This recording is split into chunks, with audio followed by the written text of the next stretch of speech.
So I'm here with Chris Hartigan in the Coaltown Museum in Bulla, in Westport, at the bottom of the Bulla River. And this new museum's been open for 18 days, 18 days, yes. which is a pretty remarkable achievement. 8 years of work, and you're up and running now. Yeah. And I mean, obviously it's in the centre of town, and it's very clear that it's all about coal. Well, that's what the location was picked. Yeah. To try and the project was actually called a community hub, so it was about enlivening the centre of town. And the museum and information centre was a good way to do that because they both generate people. And coal is at the centre of what Westport is about? It is, yeah. Well, coal's the reason why the town is here. We keep talking in our planning they came for gold, but they stayed for coal. Because gold was the original lure for people coming to seek their fortunes, and it quickly dissipated and coal took over. And that was the export trade, getting the coal out of here, because it was such high quality. So how would you describe the foreseeable future of Westport at the moment? I think the future is positive. Yeah, I really do. I suppose the consents and everything will eventually come, because they can manage most of what needs to be done to try and balance the impacts of mining, and so it's a win-win for everybody. And I think that what they've got up at Denniston is actually a win-win for everybody. We can't do without coal. We need it for steel production. We need it for carbon fibre. You need that.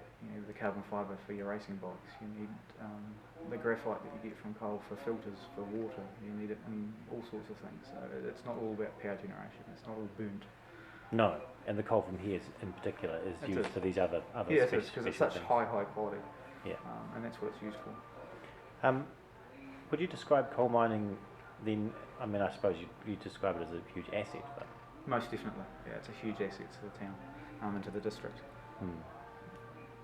Would you describe coal mining or mining more widely as a sunset industry? I think that the human race won't be able to do without coal for an awful long time. It'll be used through my lifetime and probably my children's lifetime. I don't see us as giving up coal anytime soon. So your family are coal miners at all? Or? No. My family history is not in, my background is not in coal mining at all. Right, No. but it's a coast background? Yeah. I can trace back multiple generations back to about the 1860s inside the country. Without any coal mining? No coal mining at all. How did you manage to avoid that? I don't know. They're all doing different things. Doing other stuff? Yeah. My father and my grandfather were in telecommunications, I suppose. Telecom going back through to the post office, and going back to a telegraph operator. My grandfather was. So we have a post office tub. Yes, we do. Yeah. Which is an interesting thing. It was moving mail around. Moving the mail around in amongst the coal wagons or the coal tubs. Yeah, on the roadways. In the days of coal mining, if the days on the coal mining were numbered, what would that mean? I mean, if the consents didn't come, what would happen? It is numbered, but it depends on what you define as numbered. Eventually, of course, the resource will run out.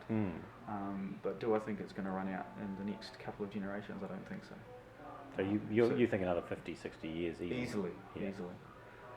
And even at current production rates, you're talking at that sort of time, in my opinion. Do you think there can be a balance between locking up the land and exploiting mineral resources that alter the landscape? I do think so, yeah. Some areas are definitely no-go. And I think every new mine or every expansion of a mine is going to be a discussion about that balancing act to make sure that the benefits justify the means. It's not one of the stories that you're telling here about environmental mitigation, but it's a very strong theme of what's happening up at Stockton these days. It is. Most of what we're covering here is historic mining, which, environment didn't come into it. It was all about getting the coal out of the ground, and you do it in the cheapest way possible. That's not modern mining. For you, does it make any difference that Bathurst has now decided to move to New Zealand? Do you think that's moving its head office to New Zealand. Yeah. I don't think that really makes too much of a difference. It shouldn't make too much of a difference to us here in Westport. Yeah. Wellington's just the same as Perth, I think it was. Yeah. So yeah, I don't think that makes much difference. What are the biggest implications if the escarpment mine plan for Bathurst goes ahead? The local implications in particular. We're going to have a lot more people probably wanting to come to Westport. So infrastructure is going to be an issue for the town. Having enough housing, having enough other jobs to sustain the industry. We'll have another rush on rental properties that we're just coming out of one with what happened with solar energy. I think that will be probably the biggest struggle for the town, will be adapting to infrastructure needs. I understand it's quite expensive to rent a house in Westport. It is now, yeah. If I can, myself looking back when I first moved out, I moved into a 5-year-old permanent material house and it cost me $100 a week. If you were doing that now, you'd probably be paying, it's, I suppose 15 years later, you'd be paying closer to probably 300, 350, 400 a week for the same sort of property. Who profits most from coal mining on the West Coast? Local community or the national economy? I really don't know who will profit the most. I think everybody profits in some way, shape or form. Everyone gets a slice of the pie. How's that reflected in Westport? I mean, the recent redundancies at Stockton seem to have hit the town quite hard. Well, it has. We were pretty much didn't get hit by the recession other than tourism-wise. So we noticed the numbers tourism-wise, and we noticed the numbers tourism-wise after the Christchurch earthquake. But the locals were still on high wages of those that worked up on the hill.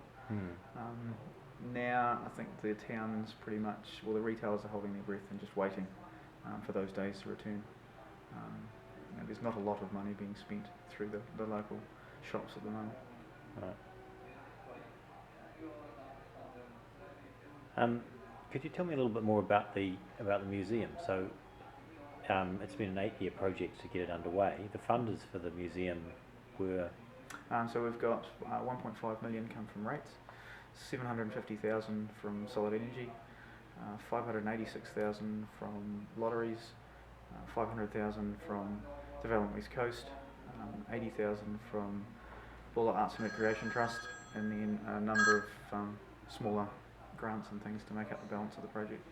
Right. I mean, but that's a pretty big undertaking for the town then. It was, yeah. So this project here, including the museum relocation and the eyesight relocation, the budget for it was 3.75 million.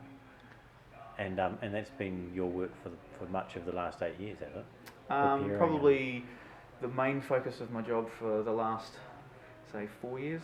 And getting everything sorted and being ready to move the museum, because it's not just a simple case of closing the doors in one place and opening them in another. We had to stage certain sections of the build here. We had to take roof lines off from the old building to move our large displays like this one into here before we started lining out this building.